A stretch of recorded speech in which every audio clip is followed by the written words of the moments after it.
Yun lang boss ang naging sira. Pero ang dami mong napagtanungan boss. Puro overhaul po. Puro overhaul.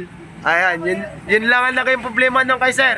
Mga boss, magandang umaga sa inyo. May dalawang unit tayo mga boss na customer. Ayan. Bago tayo mag-umpisa, shoutout mo natin si Idol. Idol, taga saan ka Idol? Tagalabang. Anong oras ka dumating? 4. Ang aga-aga ni Idol. Kaya pala inagahan ni Idol dahil ito yung tunog to. Start mo.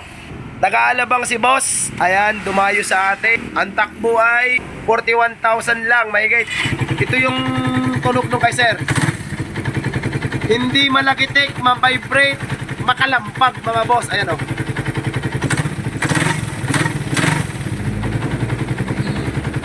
Ang desisyon ng bata ko, baka overhaul daw to. Overhaul to? Ha? Yun mga boss, check muna natin. Mahirap magsabi kung ano to. Kung makakuha natin or may nakalas lang o may lumuwag lang siguro pagka ganito tunog. Ayan o. Wala siyang lagitik mga boss ha. Tapos dito tayo kay sir. Boss, taga saan kayo boss? Lemery. Ito yung kay sir, na-check ko na to eh. Ano nga muna dapat? Paparefresh mo lang no.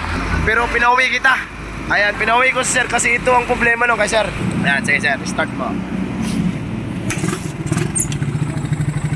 Ayos naman ang kay Idol. Pag malamig, pag mainit, lalabas ang tunog. Ayan mga boss, may mga ugong, tagaktak din. Pag mga nitong chain, mga boss, problema nito ilalim. Ayan o. Ayan boss, nalakas na nalakas. Overhaul tong dalawa. Pero yung isa, ihuhulaan muna namin. Mamaya mga boss, update ko na lang kaya. Yun mga boss, ito na yung kay sir na galing. Sir, taga saan kay sir? Alabang. Alabang, ano, alas 4. Ayan, ito yung napasama sa video na overhaul dapat ang tunog kasi kita rinig yun naman. So ngayon, tinitingnan ko yung model kasi. Unang-una sa model at saka sa takbo. Ayan. Sa takbo nga, ulitin ko mga boss. Ayan, 41,000 lang, ano, 560. So mga boss, pag mga ganun tunog, kung kabisado talaga ng mechanic, hindi naman siya lagitik na parinig ko naman sa inyo kanina. Itong naging problema mga sir, oh. Ayan, papakita ko lang sa inyo mga boss. Ayan, nakalog ito mga sir oh. Nakalog tong pinion gear. Ayan. Ayan mga sir. Ayan mga boss oh, kung mapapansin nyo mga sir oh. Ayan oh, kakalogin ko lang to ha. Ayan oh. Nagalaw siya. Dapat pag gumalaw tong gear na to, kasama dapat tong crankshaft nya. Yung pinaka-axle ng crankshaft. Ano yan eh. Ibig sabihin, kaya nangyayari tong ganito, maluwag ang tornilyo. Yan mga boss. Tapos check din natin to. Baka ito'y maluwag. Maluwag din ang tornilyo nito. Kasi dapat ito kasi, mga sir, dapat kasi ito, pagka once na gagalaw o iikot, kasama dapat ito, crankshaft at mo. Pero hindi nasama ang crankshaft. Yun lang ang naging cause ng problema nito. Tapos hindi na natin to overhaul kasi pwede natin dayain talaga customer. Boss, tama? Tama sir. Tama sir. Okay, tama sir. Pwede kita lokohin boss no? Kaso nga lang may balik. Kakawa ako.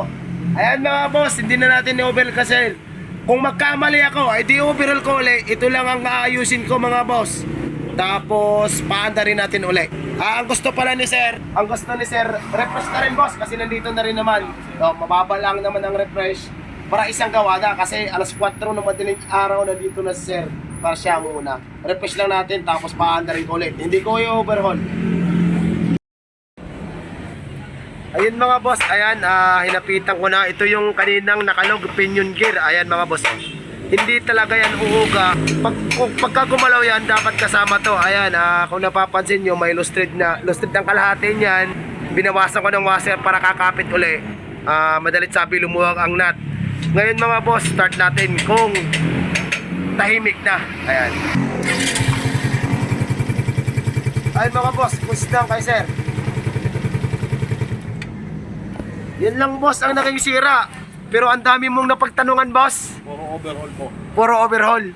Ayan, yun lang ang naging problema ng kay sir. Hindi ka naman nagkamali ng pinuntahan boss. Hindi nagkamali.